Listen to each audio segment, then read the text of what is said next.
Welcome to the Kirby Connections Health Podcast, where we help you nourish your wellness journey with Kirby Medical Center. I'm Maggie McKay. On this episode, we'll talk about exploring the negative impacts of diet culture and weight stigma on food-related behaviors with Natalie Ferriozzi, Clinical Outpatient Dietitian.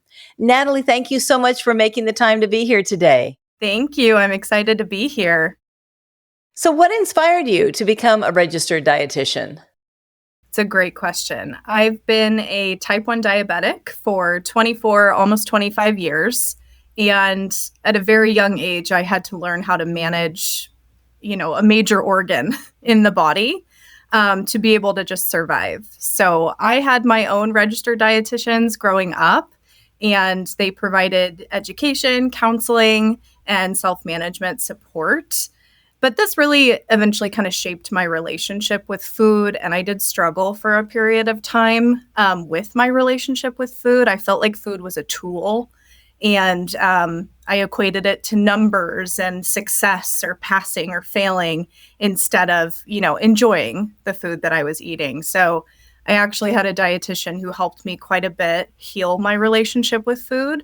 And the experience created so much empathy within me, just for the struggles of managing a chronic illness through nutrition. And I really strive to be the person that not only could provide education, but could help reshape a person's mindset from being a victim of a diagnosis to now having a direct influence over the outcome of your health.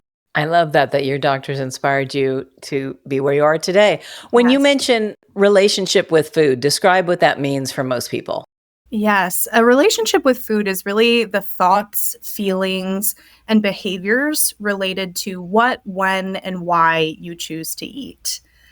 So eating can encompass a physical act, of course, but it also does encompass the emotional and psychological connection to our food. I always feel guilty when I eat ice cream, but I eat it anyway, and I don't care. Yes. I wish I didn't feel guilty because I love it so much, and it's crazy, but I get what you're saying. So what key factors influence our relationship with our food? When does this process begin? Yeah, there's estimating about six factors that can influence the relationship with food. Of course, biological factors. So your physical signs of hunger and fullness and how you feel in response to eating certain foods. Psychological factors like emotions and your mental state at a given time. Social factors like people we interact with and our cultural background. Economic factors, access to food, the cost of food, our environment like food availability and marketing at grocery stores and restaurants. And personal factors. So those are the beliefs, attitudes, and knowledge and even our past experiences that can influence how we feel about food and how that dictates our behaviors. And siblings. Yes, family. Yes, I swear. That's like an eating environment thing. Yes, big impact there. Yeah, I had several sisters, but one that was like always talking about food and what we ate and how much. And I'm like, oh my gosh, just eat it. Yeah. Anyway, how do social beliefs and behaviors influence the perception of our weight and body image? Can you provide maybe an example? Yeah, of course. So cultural norms and beauty standards play a big role in, the influence of how we see ourselves. Different cultures have different ideal body images, which dictate what's attractive or acceptable. And this can create a strong pressure to conform and can lead to body dissatisfaction because you're constantly comparing yourself to other people. The media is another example there. So media can, set really unrealistic, unattainable standards of beauty, and you can internalize that a little bit and then go to extremes to try to achieve a body type that looks like something that maybe is not what your natural body type looks like. And that also leads to weight stigma. A lot of individuals believe that being skinny equals being beautiful. And this can also lead to extreme behaviors and body dissatisfaction. So even our social interactions and, our peer groups and things like that can influence how we feel about ourselves. And that just further disconnects you from what's called your body autonomy. And body autonomy is that fundamental right to make decisions about your body without guilt or shame. So, for an example, I am a 15-year-old girl who wants to look like somebody I see on Instagram or TikTok. My mom did a diet that made her lose a bunch of weight, and I feel like she looks amazing. And my friends are taking laxatives to lose weight, so I should probably do the same. But the reality is, the beliefs about her own body image originated from comparison, which is a lack of body autonomy. They were influenced by mirroring adult role models in her life and how they approached weight loss. And then she normalized that. And she normalized the extreme behaviors because her friends are finding success by taking laxatives. So it can really perpetuate our behaviors. I have a lot of friends who said when they were raising their kids, they did exactly the opposite, very consciously, of how their moms raised them when it came to food and being thin, especially friends who had daughters, because they didn't want them to be so obsessed with being thin and comparing. Right. But with social media, now it's almost unavoidable. But how do you recommend starting to heal your relationship with food? How does this relate to weight management practices?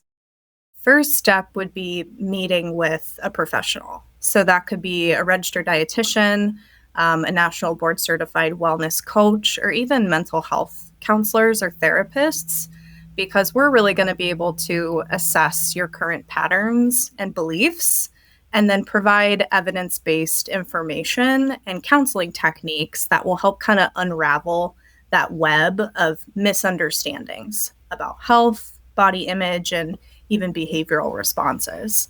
So here at Kirby, we really try to be weight neutral. And during a nutrition care process, which is what I do when I'm assessing a patient, I look at multiple things. I don't just look at weight, body mass index. We look at your food history, your activity levels, your lab work. We look at family history because genetics play a big role in our body composition and health issues we may run into later in life. So I really try to do a good job of not focusing on weight wholeheartedly, because weight does not equal health. And that goes back to, our perceived perceptions of what beauty should be. And if I see somebody on the street who's maybe a little overweight, society may think, oh, they have diabetes, they have heart disease. And that's not always the case.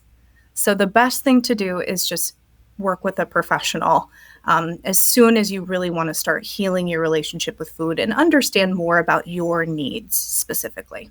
What is the difference, or is there one, between a dietitian and a nutritionist? That's a great question. Yeah. So my title is a registered and licensed dietitian nutritionist, which is a national title. And a nutritionist is not a regulated title. So anybody could go on the internet, for example, and call themselves a nutritionist when they maybe have not received the same level of schooling and training as someone who has a board certification. So that does bring some dangerous situations on the internet and can, again, kind of perpetuate some of that misinformation that's out there. That's good to know. Yeah. How can a person know if they have disordered eating tendencies? What percentage of the population in America struggles with this? Yeah. So if you yourself or someone you know notices that you've become fixated or obsessed with your weight, like let's say in passing, someone makes comments about, oh, I look horrible, or I've gained a bunch of weight lately. And we also notice that you're directly changing your behaviors to accomplish this ideal image of yourself. That's a pretty red flag, pretty big red flag right there. And especially, getting ahead of it, parents can even look out for those little comments that their kids could make about their own body image, or if their kids are spending extra time looking at food, counting calories, preparing a meal, or measuring things really obsessively. If individuals are isolating themselves during eating or after eating, as well as just isolating themselves in general. Struggling with disordered eating and eating disorders is a very lonely place to live mentally. Some other things we can look out for are like noticeable weight changes. Again, if this is you or someone you know, we don't want to be making comments about other people's weight or weight changes. Decreased energy, decreased performance in school, decreased cognitive function. There are lots of things that we can look out for. But within yourself, I would say it really starts with just food noise. Have you heard of that term before? No. Yeah. Food noise is just constant thoughts, whether they're voluntary or involuntary, that surround food and food-related behaviors. So, let's say you want to have your bowl of ice cream, right?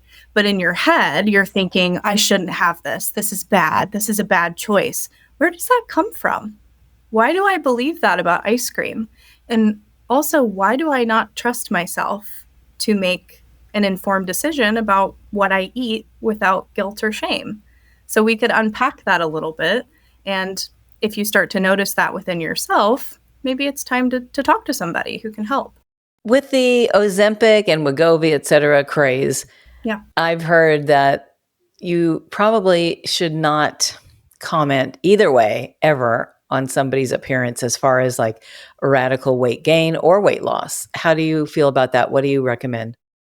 Absolutely. I mean, that's definitely, I don't want to say dangerous territory, but it's a little touchy, right? We don't know how a person feels about their weight or their image. We don't know their experiences. We don't know their health background, just like you don't know mine and I don't know yours. So typically commenting, even if it is in the form of praise and, oh, you look so great, awesome job, in the back of that person's head, they could be thinking, well, did I look horrible before? And that's still perpetuating a really negative body image that can lead to maybe more extreme eating behaviors. And, 9% of America's population, which is about 28.8 million people in the year of 2023, were estimated to be diagnosed with an eating disorder at some point. And the prevalence of eating disorders and even disordered eating behaviors and thoughts has more than doubled since 2000. It started at about 3.4% and reached about 7.8% in 2018. And now we're all the way up to 9% in most recent. Why do you think that is? Why? I think media plays a really big influence in it. We are in a constant state of observing other people's lives. And naturally, as humans, I think we do tend to want to mirror some of the things that we watch and expose ourselves to. So I think media plays a really big role in that. And also, online, it's kind of uncharted territory, just like with your question about being a nutritionist or a registered dietitian. Anybody can be out there online spreading false information or misinterpreting information and then sending that out to the masses. And that ultimately just creates more work for registered dietitians who then have to unpack all of that and provide evidence-based information. So Natalie, let's say somebody comes to you and they are interested in losing weight, but they also have an impaired relationship with food. So how do you advise that person? Oh, wow. I mean, it's okay to want to lose weight. There's nothing wrong with that, first and foremost. So that's probably the first thing I would do is just let them know, like, I hear you. I hear that you're concerned about this. Let's explore maybe why. Let's explore some other motivators for wanting to lose weight. Oh, well, my blood pressure's high. Or I've been diagnosed with prediabetes. I'm really struggling to walk up and down stairs. My cholesterol was elevated when I went to the doctor. Those are other parameters that we can monitor that are completely separate from how that person may be feeling about themselves. And the dietary interventions and lifestyle interventions to target those examples I gave can also lead to weight loss sometimes. So I find that it creates a much more gentle and open environment if you start exploring other motivators before addressing true weight loss. Because you can lose weight and those factors may not change. Your cholesterol may not improve. And again, weight does not always equal health. In closing, is there anything else you'd like to add that we didn't cover or you'd like people to know? It's okay to ask for help. You know, it's really hard to take a look in the mirror sometimes and face that I maybe don't have a great relationship with food and it could be impacting my health. And I would love for people just to be open to starting that conversation with their doctor first and foremost, because that's how you would get a referral to a dietitian. And, you know, come to terms with it's okay that I might need some help. And overall, if I meet with a dietitian or someone in the health realm, all we want to do is help you help yourself and help you feel like your best self. And if that's really what you need, it's okay to ask for that. I love that. Well, thank you so much for sharing your expertise. This has been really informative and interesting. It's such an important topic that we all deal with in some manner. So thank you again. You're welcome. Thanks for having me. Again, that's Natalie Ferriozzi. To find out more, please visit kirbyhealth.org/services/nutrition-care-services or just kirbyhealth.org. And if you found this podcast helpful, please share it on your social channels and check out our entire podcast library for topics of interest to you. Thanks for listening to Kirby Connections Health Podcast from Kirby Medical Center.